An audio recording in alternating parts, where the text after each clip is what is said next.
A teraz czas na najważniejsze pytania do doktora Bruszta, cenionego doradcy wielu rządów i instytucji na całym świecie.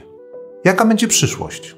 Co przede wszystkim będzie wpływać na gospodarki takich państw jak Polska i Węgry i jak przekładają się na to szwedzkie doświadczenia? Szczególnie w kontekście globalizacji, zmian klimatycznych i przede wszystkim migracji. It is a very speculative issue, but what is happening today is to a certain extent determining what is happening in the future.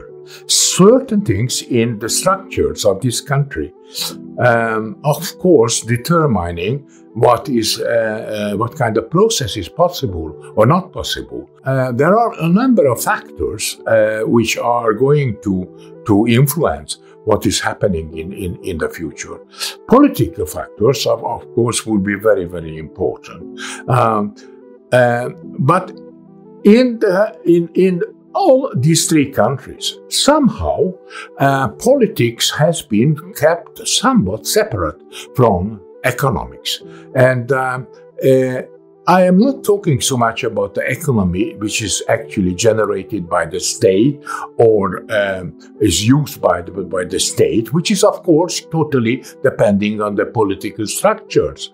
But I am talking about generally about the economy of our country, particularly the private economy of the country, which is not very much influenced by the political movements, left or right or centrist or whatever.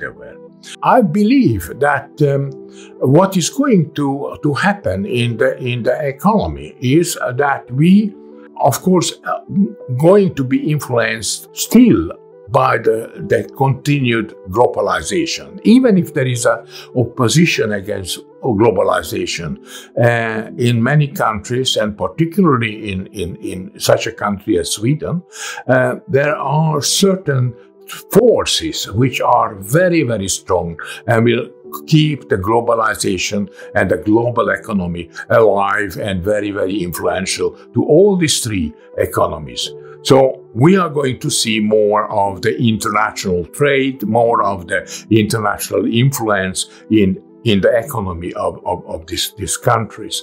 Now, the other thing which is influencing very much is, of course, the development of the AI, the artificial intelligence. The artificial intelligence is going to influence very many sectors of the economy, and unfortunately, it is going to be a problem of the people who actually will be left behind.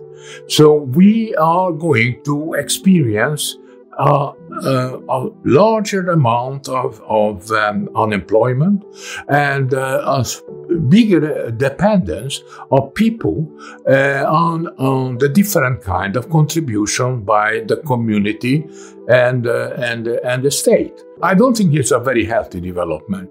I am a little afraid that it will also lead to certain political extremism, which is not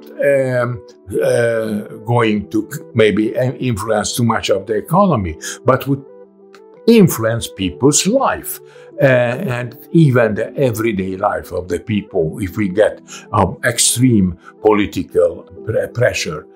I mean, it has always been so that when you are getting a kind of instable society in terms of employment, in terms of differences of economical wealth, which is going to happen in our societies, then it would be also instability in politics, and extreme politics will actually gain terrain.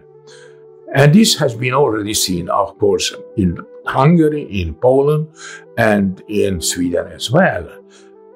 Another thing in Sweden, which is actually different from both Hungary and from Poland, is that we have, during the last 20-25 years, got a tremendous different demographic structure.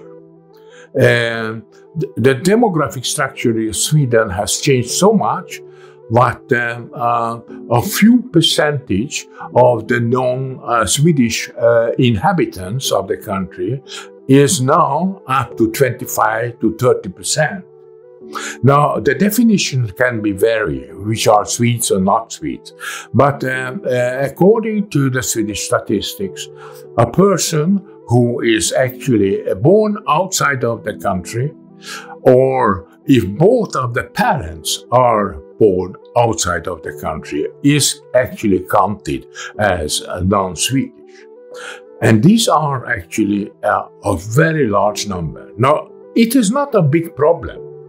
The problem in Sweden is that a very large part of these numbers are coming during the last 15 years and coming from cultures, so-called non-European cultures, particularly from the Middle East and from Africa.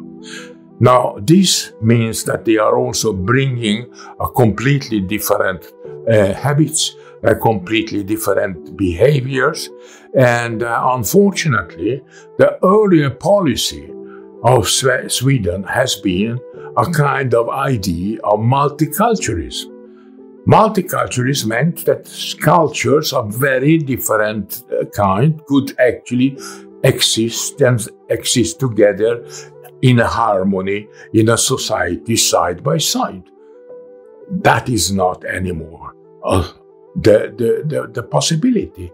And the policy has changed, of course, but it is absolutely necessary that the people who are joining the country are accepting and adjusting themselves to certain conditions of the Swedish culture, Swedish behavior, and the Swedish standards of values, etc.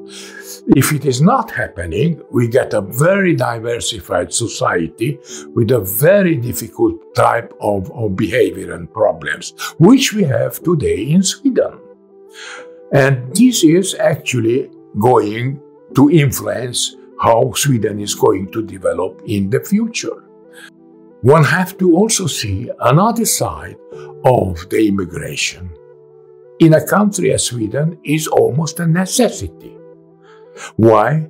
Because if you are looking at how actually are different kind of social services, as elderly care or simple hospital services or collective transportation, everything is actually manned by immigrants.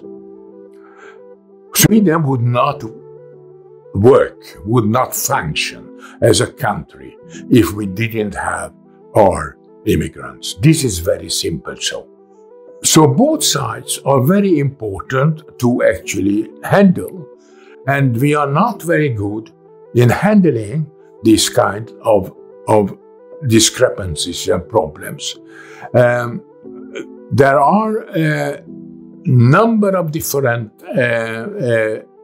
ideas and number of different political initiatives in order to deal with this, but unfortunately nothing is happening, and our future is therefore very, I would say, instable. The situation in Poland is somewhat different, because the major impact in the Polish demography is coming now from the last few years through the Ukrainian crisis. By number of Ukrainians who actually coming as refugees from Ukraine, but of course, many of them establishing themselves and will stay also in the future. According to news, it has been an issue of 1 million people, which is, of course, influencing the society. The Ukrainian people may be somewhat different from the Polish people, from the cultural points of view.